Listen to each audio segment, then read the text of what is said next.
Mr. Wilson, you were a business partner with Charlie Wilson of Charlie Wilson's War in 1963. Charlie Wilson was a famous congressman from East Texas, Diboll, Texas, who with Charlie Krill wrote a book called Charlie Wilson's War. As a matter of fact, 6 months before he died, he came by the office and signed my book, which is right over there. But my relationship with Charlie goes back years before, in the 1960s, I believe it was. In the 1960s, the early 1960s, I was developing Jamaica Beach in Galveston. So one Sunday, I looked out the window of my office at Jamaica Beach, and the world's skinniest man is walking up the walkway.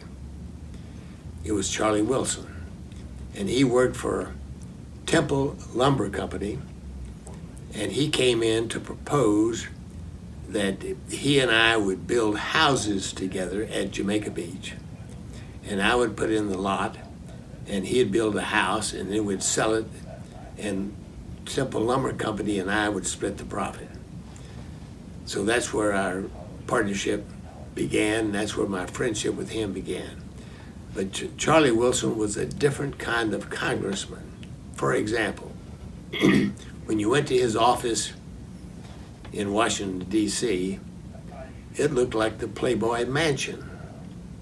By that I mean it was full of good-looking, voluptuous girls. Lots and lots of good-looking, voluptuous girls. And Charlie was known for being a wonderful swinging bachelor. But Charlie Wilson's War, the book,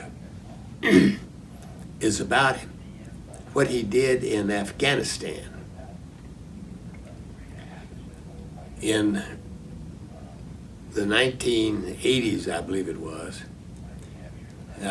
Russia invaded Afghanistan and occupied the entire country.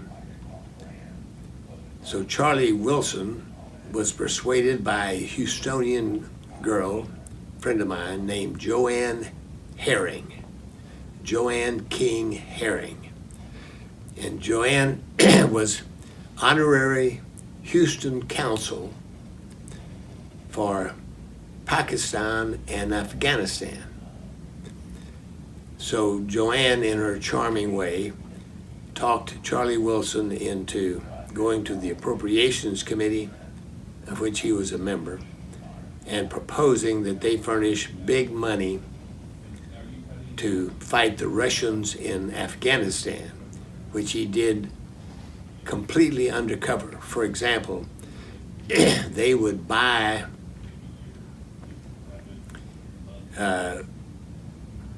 from Pakistan, they would buy Russian weapons